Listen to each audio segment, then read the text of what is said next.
Hello, and welcome to the Oikos Family Podcast. I'm Sonja Wood, and this is Season 3, Episode 13. Thank you for joining me. The theme that I've been following with these podcasts is to share a little bit with you of a particular audiobook and then introduce them chapter by chapter, that specific audiobook. So we've just finished the Abundant Life series. And now I'm going to be sharing with you an absolute little treasure because every chapter is just full with life lessons. So this next book that I'd like to share with you is called Roses and Thorns. It's one of the Oikos classics. And as mentioned, I'm just going to give you one chapter at a time because what I'd like to suggest is you listen to that chapter, and then you can possibly, if it's appropriate or if you decide it's what is good and right, you can share it with your children or whoever it is that you think it might be helpful to. Or you could do what I did, which I did this quite a bit with these classic treasures. I would listen to the stories, and then I would share that story with my children in my own way, in a way that was digestible to them, because these are old classics, so it might be that it's difficult for them to understand the depth of the lesson if they just listen to it as the audiobook. But as the parent, you can listen to it and then decide, if you'd like to just let them listen to it or tell them the lesson or teach them the lesson from the story in a way that will be able to be received more effectively by them. Today's story, this book, let me just dive into this book now, Roses and Thorns. It's actually a little classic about Aunt Eleanor, who has her niece and nephew, Mary and William, come to visit. And she always uses the opportunity of their visit time with her to give them a lesson of some kind, a life lesson. And in this chapter 1, there's quite a few lovely little quotes throughout this book, and there's a lot of scripture within the chapters as well. But this chapter 1 has got a quote in it which goes like this: "When passing through thine earthly hours, avoid the thorns and choose the flowers." And Aunt Eleanor talks about how love, joy, and peace can be a beautiful bouquet of flowers for us to have in our character. We can have those attributes of love, joy, and peace rather than the opposite, being the thorns. And then there's another little quote I must share with you from this particular chapter that says, "For trifles that we might despise will sometimes help us to be wise." So they're thoughtful. You see, I gave a little pause there because we might find ourselves dealing with little trifles that we get annoyed with, but those very trifles that can actually help us to grow in wisdom. And also in this chapter, she talks about, thoughtfulness and thoughtlessness, and also about being laughed at when you make the right choice for something and you get laughed at for it. She touches on that as well. So, as you can hear already, that is just a lot just there. So that's why I'm saying if I'm just going to leave this chapter now to play, and if you find something in it that you feel will be helpful to you, to then be able to share with your children for life lessons. So, again, thank you for joining me. And here is chapter 1 of Roses and Thorns. I hope you will find something of value from it. Bye for now.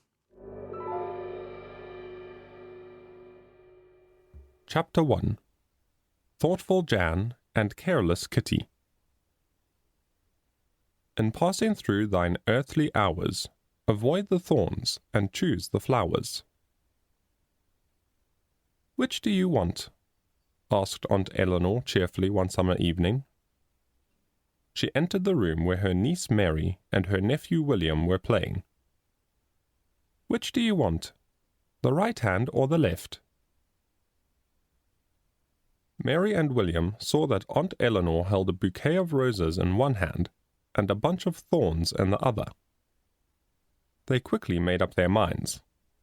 They cried out together, "The right hand! The right hand!" They rushed over to look at the lovely roses, just picked from the bush. "I wish that you would always make such wise choices," said Aunt Eleanor.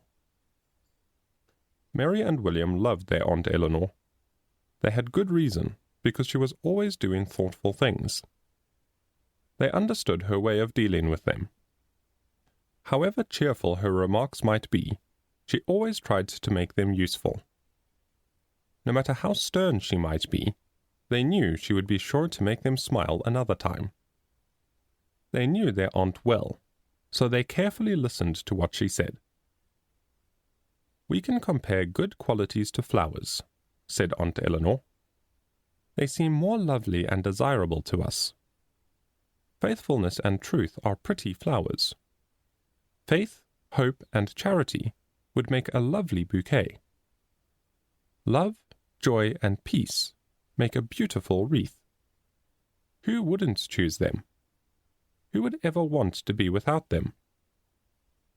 In passing through thine earthly hours, avoid the thorns and choose the flowers." We may truthfully say that bad qualities are like thorns. They have the same characteristics. What is more piercing than envy and slander? What can be sharper than anger, hatred, resentment, and selfishness? What is more painful than bitterness, revenge, fighting? I gathered these roses and cut the thorny sprigs from the black thorn hedge for a reason. I wanted them to lay on the table in front of us while I talked with you. Young people like pictures. They like to have something to look at which will help them understand what they hear. The roses and thorns shall be our pictures. When I speak about terrible things, look at the thorns. When I tell you about lovely things, look at the roses. Do not think what I am planning to tell you is silly.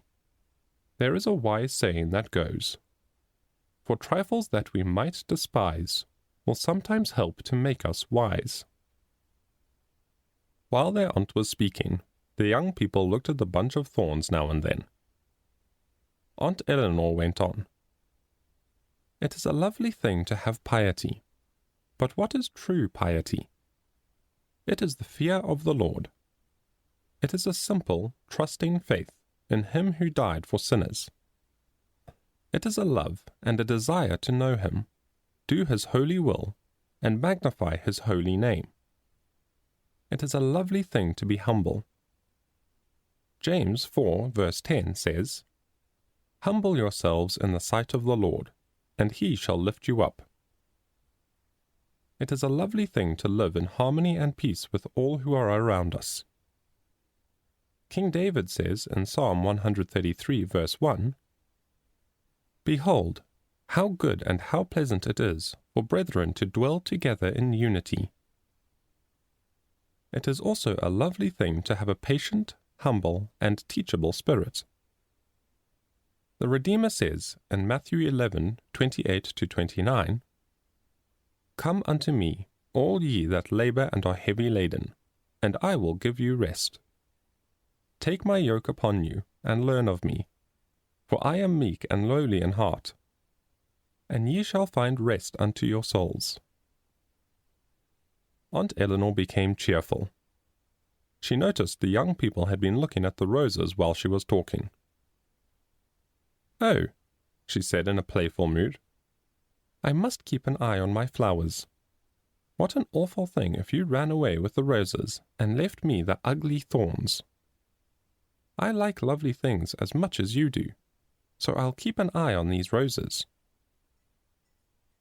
Mary and William smelled the roses before sitting down again. Kind-hearted Aunt Eleanor, the children smiling, the roses and the thorns, made quite a charming picture. Aunt Eleanor knew her nephew and niece understood what she had said. She told them some interesting stories that would help them remember the lessons she wished to teach them. Don't choose evil instead of good, or thorns instead of flowers. If I thought, she said playfully, you would listen to a few stories I know, then I would tell you one right now. If you would rather hear about it another time, then I will say no more. Do children ever willingly put off hearing a good story? Aunt Eleanor then proceeded to tell the story of thoughtful Jan and careless Kitty. Though careless hearts will go astray, the wise and thoughtful win their way. When I was a little girl, said Aunt Eleanor, I spent some time in a village with a lady named Mrs. Wyatt. She was a wise woman who took good care of her household. Once in a while she would spend more money than she should have, but everyone spoke well of her. She was the friend of both the rich and the poor. This was much better than being known for only having rich friends. Mrs. Wyatt had 2 servants, Jan and Kate. The people of the village called them Thoughtful Jan and Careless Kitty. Actually, the names were very well earned. Some people consider thoughtlessness to be unimportant, but this is not so. Thoughtlessness brings about more trouble than willful intentions do. There was a neighboring village that held a meeting every year for hiring servants. Jan and Kate wanted very badly to go to this meeting. They went to their mistress to ask for a vacation.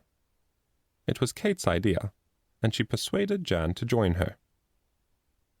Mrs. Wyatt knew her servants weren't looking for other jobs at the meeting. She looked very stern when they asked her permission to go. She knew it had got very wild in recent years. People gathered there from all parts of the country. Foolishness and sin were common happenings there. This is what Mrs. Wyatt said to her servants. If you wanted this vacation to see your friends, you would have gone without saying a word.